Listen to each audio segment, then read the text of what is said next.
So students, today we are going to solve the series LCR circuit. तो हम आज जो सोल्व करने जा रहे हैं वो उस टॉपिक का नाम है हमारा सीरीज़ LCR सर्किट।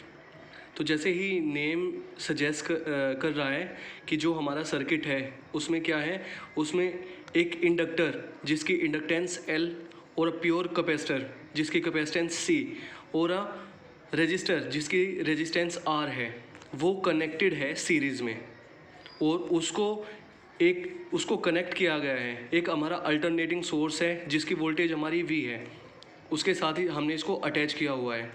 और यहाँ पे VL है, VL हमारा क्या है, VL हमारा यहाँ पे पोटेंशियल डिफरेंस है अक्रॉस द इंडक्टर, और ये हमारा पोटेंशियल डिफरेंस है अक्रॉस द कैपेसिटर।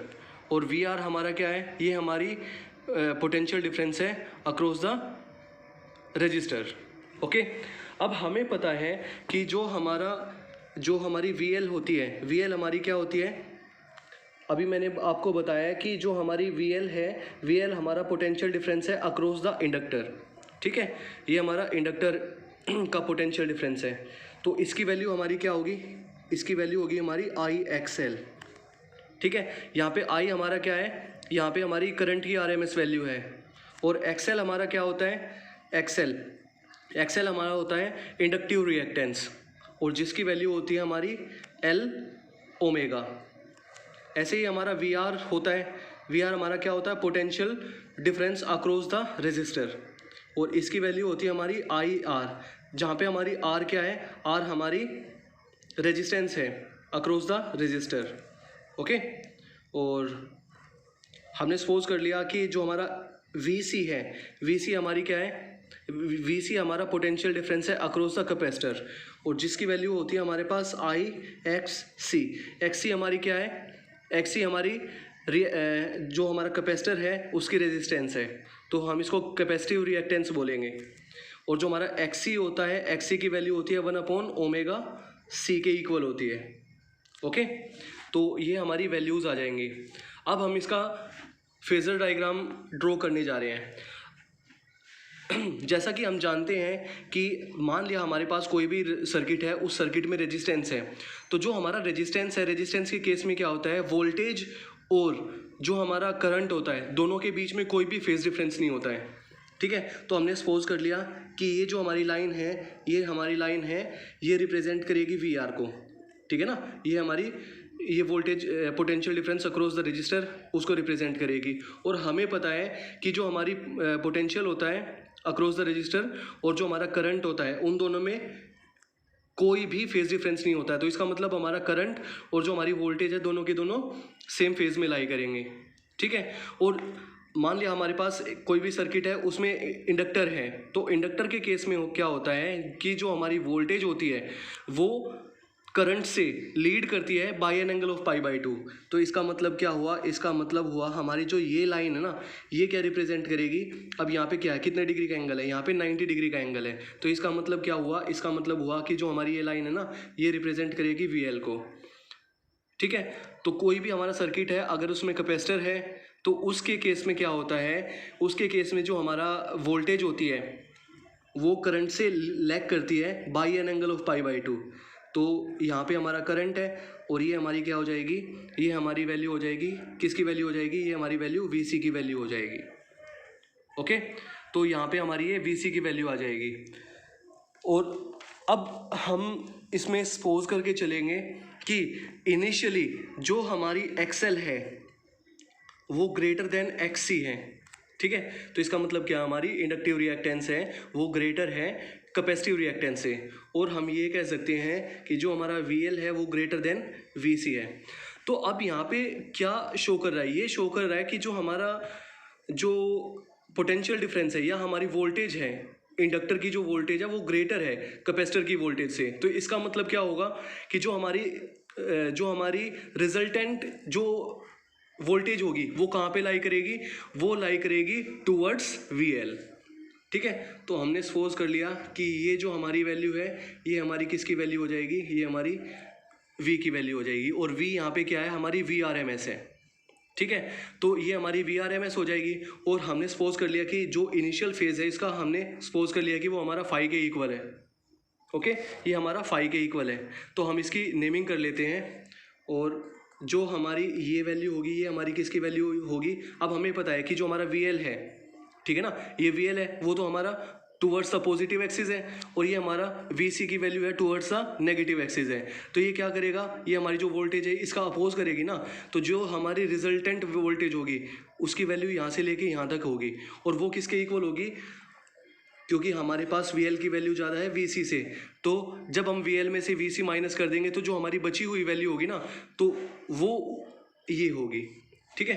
तो हमारी ये जो वैल्यू होगी यहाँ से लेके यहाँ तक, हम इसकी नेमिंग कर लेते हैं। ये सपोज कर लिया कि हमारा ये जो पॉइंट है ये हमारा डी पॉइंट है, ये जो हमारा पॉइंट है ये हमारा ओ पॉइंट है, ठीक है, और ये हमारा जो पॉइंट है ये हमारा एच पॉइंट है, और हमने सपोज कर लिया कि ये हमारा जो पॉइंट है ये हमारा ए पॉइंट है, ठीक है।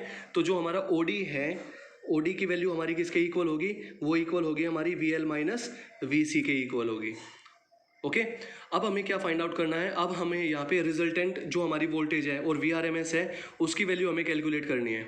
तो जैसे हम फिगर को देख सकते हैं कि हमारा कौन सा है, ये हमारा राइट एंगल ट्राइंगल बन रहा है। तो यहाँ पे जो हमारा ए एच है उसकी वैल्यू क्या होगी हमारी, वो होगी हमारी वी एल माइनस वी सी होगी, और जो हमारा ओ ए होगा उसकी वैल्यू क्या होगी हमारी, वो वी आर के इक्वल होगी, ठीक है।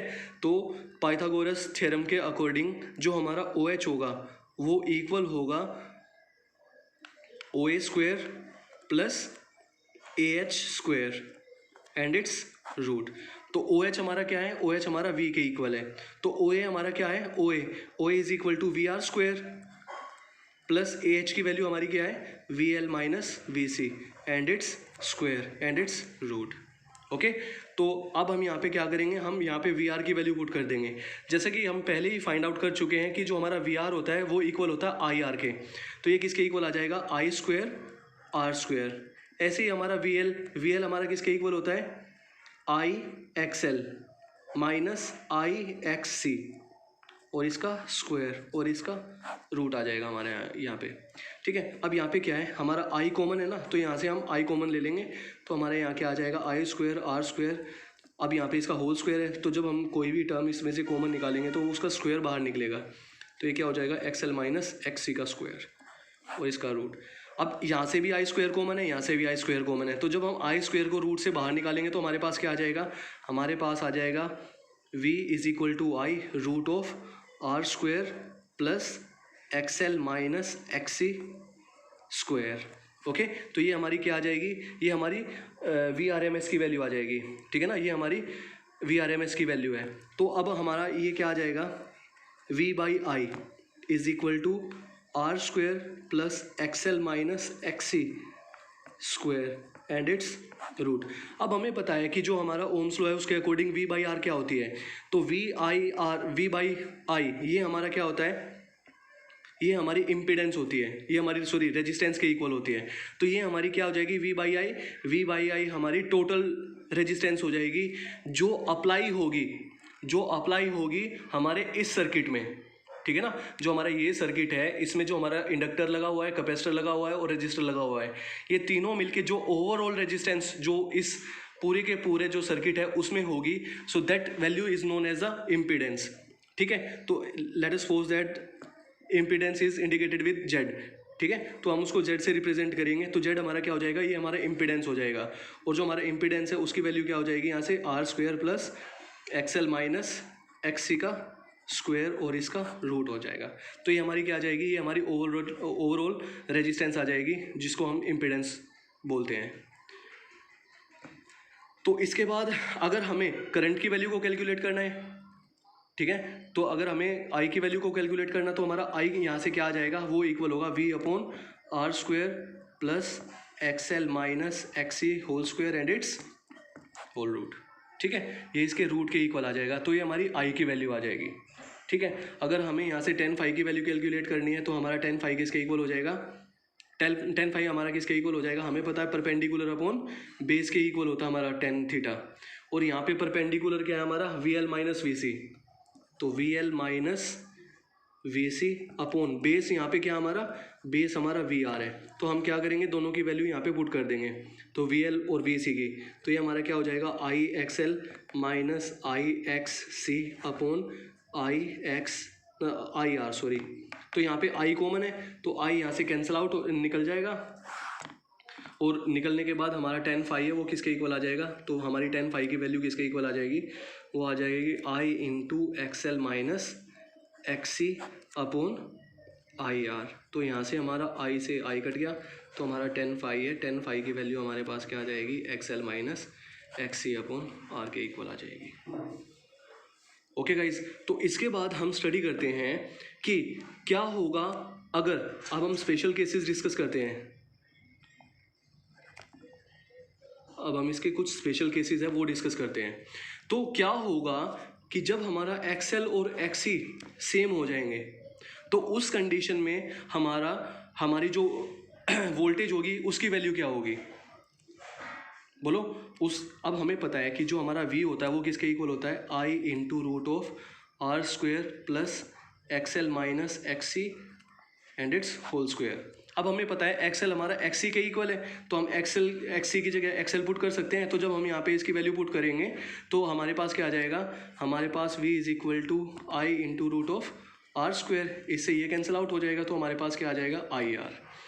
तो इसका मतलब क्या होगा, इसका मतलब ये होगा कि तो इस कंडीशन में हमें क्या मिलेगी, इस कंडीशन में हमें मैक्सिमम वोल्टेज की वैल्यू मिलेगी। अगर हमें करंट की वैल्यू निकालनी है तो इसी कंडीशन में हमें मैक्सिमम अमाउंट ऑफ करंट है वो मिलेगी, ठीक है। तो अगर हमारी एक्सएल एक्सी के इक्वल है, अगर हमारी एक्सएल एक्सी के इक्वल है तो ये हमारी रेजोनेंस की कंडीशन हो जाएगी। तो रेजोनेंस की कंडीशन कौन सी होती है, रेजोनेंस की कंडीशन होती है अगर हमारे पास करंट की वैल्यू मैक्सिमम हो। करंट की वैल्यू मैक्सिमम किस कंडीशन पे हो सकती है, जब हमारा एक्सएल और एक्सी के इक्वल आ जाएगा, ठीक है। तो हम यहाँ से क्या निकाल सकते हैं, यहाँ से हम फ्रीक्वेंसी भी निकाल सकते हैं, रेजोनेटिंग फ्रीक्वेंसी। तो रेजोनेटिंग फ्रीक्वेंसी कौन सी होती है, रेजोनेटिंग फ्रीक्वेंसी वो फ्रीक्वेंसी होती है जिस फ्रीक्वेंसी के ऊपर हमें करंट की वैल्यू मैक्सिमम मिलती है।